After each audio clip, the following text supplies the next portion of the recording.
Christelle d'ici de la chaîne Académie de la Nouvelle Conscience.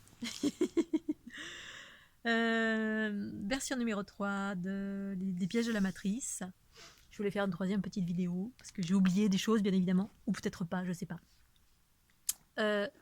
Donc concernant les enfants, le fait de faire des enfants, se sentir d'être plus ou moins entre guillemets détourné de la mission, en tout cas ça m'aide des écueils, mais aussi c'est une initiation. Mais une initiation c'est toujours pas parce que lorsqu'on n'écoute pas la conscience ou que la conscience est amoindrie parce qu'on rentre dans une matrice qui nous fait oublier, entre guillemets, avec des lois de karma, etc. Bref, les lois patriarcales. Eh bien, voilà, on va aller prendre ce chemin plutôt que celui-ci. Et puis en cela, si ce chemin, c'est pas le chemin juste et bon qu'on avait prévu de prendre à l'origine avant de s'incarner, c'est-à-dire du monde de la source d'où on venait, eh bien en cela, ça va quand même, voilà, on voit les aspects positifs, ça va quand même nous faire grandir, nous renforcer et puis pouvoir rejoindre le chemin plus tard qui était prévu à l'origine pour faire ce qu'on avait à faire, à savoir éveiller le monde à travers notre lumière ou déployer des codes ou peu importe, parce que il y a également toutes les notions de la matrice astrale qui rentrent aussi, j'ai pas parlé de ça, hein, toutes les notions astrales qui rentrent également dans les notions qui font partie des écueils aussi. Bon, là je vais parler des notions d'argent. D'argent, j'en ai parlé je pense dans la première vidéo, mais je sais plus. Ou le fait de faire un enfant, ou un, ou deux, ou trois, eh bien ça implique également, malheureusement, si vous êtes dans un monde européen, occidental, eh bien ça implique des notions d'argent. Et la notion d'argent, pourquoi? Parce que on veut le meilleur pour ses enfants, autant que possible. Alors on a deux choix par rapport à cela, c'est soit si vous aviez eu l'intention d'être un thérapeute ou vous êtes en début de faire des soins, choses comme ça, et puis que vous n'allez pas gagner beaucoup d'argent parce que ça nécessite d'être en auto-entreprise ou créer son activité, parce que l'autonomie, en fait, pour moi, ça amène vers devenir autonome, et devenir autonome. Une façon de devenir autonome financièrement, c'est d'être son propre patron. Quelle que soit la façon dont on est son propre patron. Après, il y a mille et une façons d'être autonome. Hein. On peut être un Robinson Crusoe dans les bois, sur une île, et puis vivre comme à l'âge de pierre. C'est aussi possible. J'ai un ami qui vit dans la nature, la forêt. Voilà, il prend les aspects positifs de la société, et puis les aspects primordiaux en étant autonome. Bref, tout ça pour dire que quand on a un enfant, eh bien, on réfléchit plus que pour soi-même, on réfléchit pour l'enfant. C'est-à-dire on répond aux besoins de l'enfant, ou alors on a envie de faire plaisir à son enfant, parce que c'est l'amour qui va prévaloir, mais un amour, l'amour duel de cette planète, qui n'est pas unitaire. L'amour unitaire, c'est un amour détaché, c'est l'enfant, on en est détaché, et on n'est pas du tout dans ça quand on enfante. On est dans plutôt maman ou papa poule, et puis on veut le meilleur. Qui dit le meilleur dit argent, parce que l'enfant, à un moment donné, va conditionner vos achats. Pourquoi? Parce que cet enfant-là va être confronté à ce qu'il voit à l'extérieur de lui.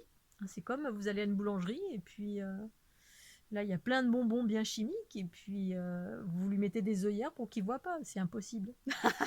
Maman, je veux ça. Et moi la première. Voilà, après, donc ça va conditionner. Alors, ça va amener au conflit si vous n'êtes pas d'accord, comme d'habitude, parce que c'est un petit enfant, donc un petit enfant, c'est cadré en permanence, donc conflit en permanence. Oui, non, va te coucher, fais ci, fais comme ça, bref. C'est à un moment donné, donc c'est faire tout le temps des compromis, et à un moment donné, lâcher, parce que par amour, à un moment donné, on lâche.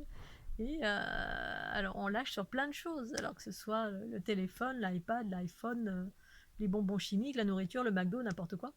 Selon, plus il va devenir grand, plus ça va devenir cher. Habiller un enfant, nourrir son enfant, avoir une poussette, bref. Alors il y a mille et une façons de pallier à ça. Bien sûr, j'ai une amie, enfin une connaissance, enfin une amie, qui a voulu, donc, qui n'a pas travaillé, qui refusait le travail et qui a élevé sa fille toute sa vie toute seule. Avec ses conditions à elle, en qualité d'être éveillée, ça n'a pas été une partie de plaisir, parce que, évidemment, en face d'elle, elle avait une petite fille complètement patriarcale. Et c'est normal, parce que dès lors que vous mettez à l'école votre enfant, il voit plein de choses, ou elle voit plein de choses, et elle veut la même chose, parce qu'elle voit que c'est la source d'un bonheur, puisque c'est une source de nouveauté, c'est une source d'attraction, tout ce que on veut ce que les autres ont. Et donc voilà, donc soit à un moment donné au niveau de l'argent ça va pas suivre pour vous, même si vous voulez combler les besoins de votre enfant, même si vous n'êtes pas en accord aussi avec ce qu'elle veut acheter ou les habits qu'elle veut porter. Moi quand j'étais petite, par influence, voilà, j'avais quelqu'un que j'aimais très très fort et cette personne portait de la marque. Tout d'un coup j'ai voulu de la marque du jour au lendemain. Et mes parents ne pouvaient pas, mais à un moment donné ils se sont pliés en 4, en 10 et en 8 pour m'offrir un chevignon, alors que ça n'avait absolument, bon, ça m'a pas duré longtemps, mais et donc ça implique que si à côté de cela vous gagnez pas beaucoup d'argent parce que, imaginons, vous n'êtes pas dans un système patriarcal, vous voulez être autonome, vous êtes thérapeute. Alors soit on rentre dans le schéma patriarcal et puis effectivement on fait de l'argent, mais c'est pas dans un système équilibré parce que ça implique voilà qu'il y a toujours un rapport plus moins où on prend beaucoup d'argent parce que moi j'ai un rapport à l'argent qui est ce qu'il est, qui est propre à qui je suis, ce qui fait que je propose du don libre, du gratuit et du payant, mais à des prix corrects. Euh, Quand on n'est pas soi-même son propre patron, et quand bien même on peut être son propre patron et puis rentrer dans une dynamique patriarcale, savoir louer un atelier, avoir un loyer, machin, avec des charges, etc. Et puis on tombe dans le même système où il faut faire du rendement, et on va proposer des prix complètement démesurés. Des gens vont pas pouvoir venir vous voir, ou alors ils vont se plier en 10 pour venir vous voir. Et bref, c'est toujours le même système. Ça dépend comment dans quoi vous rentrez, ce à quoi vous cédez ou pas en fonction de vos valeurs. Et très souvent, c'est difficile de ne pas céder, hein, de ne pas céder à l'enfant, de ne pas céder à la structure patriarcale, pas céder aux besoins. Et donc, soit vous allez mettre de côté toutes vos belles valeurs. Ça me fait penser au sketch de Foresti. Oui, moi, mon enfant, il va manger bio. Oui, il aura que des jouets en bois bio, etc. Et puis à la fin, elle va au McDo, il mange des pingouis, et puis devant la télé 24/24, et puis des jeux sans plastique parce que donc elle démissionne en totalité parce que c'est pas ce qu'on imaginait. L'enfant, il prend des ressources, il peut au quotidien vous harceler pour ce qu'il veut. Enfin, c'est un combat. Ça peut être un combat, pas forcément, mais ça peut. Ce qui va faire que peut-être vous allez mettre de côté votre vie avec pas beaucoup d'argent ou de bohème ou de nomade, j'en sais rien, pour pouvoir rentrer dans un job nourricier uniquement que vous aimez pas forcément, mais juste pour gagner de l'argent, pour euh, apporter en tout cas ce dont votre enfant veut, pour combler les besoins de votre enfant, mais ses besoins à lui, c'est-à-dire ses caprices, et que par amour vous allez céder. Et qu'en cela, peut-être vous allez faire un job complètement vénal, complètement financier, complètement axé sur l'argent, au détriment de réaliser vos rêves, parce que quand on est dans une dynamique d'éveil, parfois, voilà, on a envie d'être thérapeute, on a envie d'être, je sais pas, d'aller voir les dauphins, on a envie de faire le tour du monde, on a envie... Bref, on peut avoir des aspirations qui vont aux antipodes du job lambda qui rentre bien dans les cases du patriarcat. Et puis, dès qu'on a un enfant, il y a tout qui peut basculer parce qu'il y a des notions d'argent pour subvenir aux besoins. Habiller, nourrir, loisirs. Un enfant, c'est des loisirs. Un enfant, il veut faire plein de choses et il veut surtout faire plein de choses comme tous les autres. C'est surtout ça, parce que vous allez scolariser votre enfant, sauf si voilà, vous avez la chance d'avoir une école Montessori à proximité et suffisamment d'argent, parce que ça, une fois encore, tout malheureusement dans ce monde patriarcal, tout est axé sur l'argent, et c'est pas de, on est d'accord, les prix ne sont pas raisonnables d'une façon générale. Et même si plus on est éveillé, plus ici dans l'Aude, les gens tendent à faire des prix raisonnables, il y a du troc, choses comme ça. Mais si vous n'habitez pas dans l'Aude ou dans une région alternative, eh bien, voilà, tout a un prix. C'est acheté chez Darty, à la Fnac. La musique, le dernier truc qu'on écoute, ou le dernier. Et donc, voilà, ça implique que vous allez être confronté, une fois encore, à cause de cette notion d'argent, de matérialité à outrance, de subvenir aux besoins de votre enfant, parce que on est en amour. On est en amour de son enfant. Donc, moi, j'imagine si j'avais eu un enfant, je pense que je serais complètement gaga, et puis que j'aurais eu envie de donner tout ce dont elle a envie, tout ce qu'un enfant peut rêver. Bon, parce qu'il y a cette notion d'amour qui est dans les tripes, il y a cette notion fusionnelle, surtout quand on est une maman. Et en cela, trouver un juste équilibre, c'est un combat du quotidien entre garder votre équilibre à vous, vos valeurs, et puis trouver l'équilibre et être en équilibre pour que votre enfant soit... Parce qu'on impose forcément des choses à son enfant. Bon, voilà. Ces notions-là, je voulais aussi en parler parce que on est dans un monde patriarcal. À moins que vous changiez de région, quand on est éveillé, à un moment donné aussi, on écoute sa guidance et sa guidance, en tout cas pour moi, m'a amené à aller dans une autre région, plus en adéquation avec euh, celle que je suis aujourd'hui. À l'époque, je n'avais pas plus d'infos que ça. Ça me disait, tiens, c'est là, il faut aller. Donc je suis allée. Et plein de personnes ont fait ça, avec ou sans enfants. Ont déménagé, se retrouver dans des zones comme l'Aude ou certainement d'autres endroits un peu plus sauvages, un peu plus en phase avec les lois de la nature. Et puis pour autant, ici, il y a des gens, des enfants qui sont voilà, qui arrivent à être élevés avec ces lois de la nature, au-delà du monde patriarcal. Pour autant, c'est pas évident parce que on est majoritairement dans un monde patriarcal, même si on est en train de sortir de cela. Il y a tout qui reste à construire et effectivement, vous pouvez faire partie des précurseurs. Ici dans l'autre, il y a plein de précurseurs. Il y a des gens qui essaient de construire des écoles alternatives. C'est tout petit, mais c'est ça qui fait émerger le nouveau monde. C'est par ces actions, par ce renouveau euh, qui se crée par vous-même, au-delà des lois patriarcales, parce que au niveau du système éducatif, c'est verrouillé à tous les niveaux. Pour autant, ici, ils arrivent quand même à créer des écoles, des petites garderies alternatives, des choses alternatives, mais c'est pas évident parce que c'est au-delà des curseurs et des cursus du système éducatif qui verrouille tout à tous les niveaux. Et pour moi, le système éducatif, c'est le premier, un des plus grands mensonges également un des plus grands conditionnements du cerveau humain. Donc, quand je suis allée à l'école quand j'étais petite, ça me désintéressait au total parce que je trouvais ça totalement inutile. Et plus tard, j'ai su pourquoi, parce que voilà, la plupart de ce qui est expliqué à l'école, c'est du conditionnement, c'est faux, les livres sont faux, ont été écrits par les vainqueurs. Tout est faux quasiment en fait, tout est fait pour nous orienter vers là ou là ou là, pour créer une société bien docile et qui correspond à des curseurs patriarcaux. Pour autant, voilà, il y a les écoles Steiner, Montessori, d'autres... j'ai rencontré plein de personnes ici dans l'autre qui essaient de créer des nouveaux systèmes éducatifs, mais en France, c'est verrouillé à tous les niveaux. Donc la raison pour laquelle aussi, ça fait partie des pièges, c'est ça aussi, voilà, toutes ces notions d'argent, cette matérialité, ce système éducatif qui fait que on va être détourné parce qu'on va être confronté en qualité de parents à l'amour et la manipulation qu'implique l'amour aussi avec un enfant. C'est-à-dire un enfant est tout le temps en train de vous manipuler, de vous tester à tous les niveaux en utilisant l'amour. Et c'est un des plus grands challenges d'un individu, que d'arriver à rester soi et puis d'arriver à réaliser sa légende de vie quand on a un, deux, trois enfants, plus gérer le couple, parce que sans oublier le couple, parce que pour moi c'est un enfant ou un être avec qui on vit, c'est la même chose.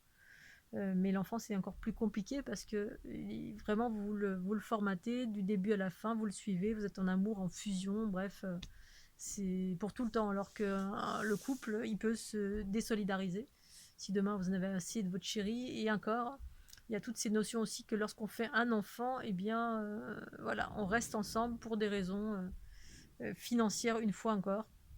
Papa, donc c'est la famille nucléaire, papa, maman, enfant, qui nous met dans un contexte, un système triangulaire qui nous maintient bien verrouillés aussi parce que dès lors on fait un enfant, eh bien effectivement il y a tout le système, on a un loyer, on a des frais, on a deux salaires, bref ça génère des revenus et puis dès qu'il y en a un qui n'est plus heureux, eh bien l'autre ils ne peuvent pas se séparer parce qu'en fait on ne se sépare pas à cause des enfants. Il y a aussi ces notions-là, et en cela, ça nous verrouille, parce que si on n'aime plus quelqu'un, ou si on veut se séparer pour une raison X, on est éveillé, on se rend compte que l'autre, ça correspond plus, ou on est trop en pâte, qu'on a pris l'énergie de l'autre, bref, quand on se rend compte que si je veux évoluer, il faut que je quitte cette personne. Et bien très souvent, on ne le fait pas à cause des enfants. Ça fait partie de mon chemin, moi aussi, dans mes parents. Ma maman voulait quitter, même moi, je disais, mais maman, quitte papa, voilà, t'es malheureuse. Oui, mais non, pour vous, je ne veux pas. Et voilà, parce qu'il y a ce conditionnement aussi de je vais me retrouver seule. Alors on va se dire, tiens, je vais me retrouver seule, ça va être compliqué. Compliqué à tous les niveaux, compliqué pour élever mon enfant, compliqué pour élever et subvenir aux besoins financièrement, le loyer, les factures, le travail, la nounou. euh, ah Donc d'où la notion de Glotrax qui est aussi la mienne, élever en groupe, permet d'être beaucoup plus détaché, beaucoup plus serein, beaucoup plus équilibré, ça se fait à tous les niveaux. Mais bon, c'est pas pour cette vie, je pense, des personnes qui en sont là, à comprendre ou à appréhender ces aspects-là. Mais voilà, ça implique aussi tout ça. C'est-à-dire que quoi qu'il se passe, eh bien, on est soudés jusqu'à la fin plus ou moins, même si maintenant il y a de plus en plus de personnes qui se séparent, qui arrivent à gérer de front. Mais gérer de front, ça veut dire, ben, ok, j'ai les épaules assez larges, je suis une femme battante, j'ai un job qui rapporte de l'argent. Et pour autant, peut-être que ce job rapporte de l'argent, mais peut-être que vous êtes complètement inséré dans une dynamique patriarcale. C'est-à-dire faire un job qui ne vous plaît pas, mais qui rapporte de l'argent, qui fait que vous êtes une femme-homme. Donc vous vivez dans une structure, vous gagnez de l'argent, mais vous n'êtes pas forcément aligné avec les lois universelles de l'amour.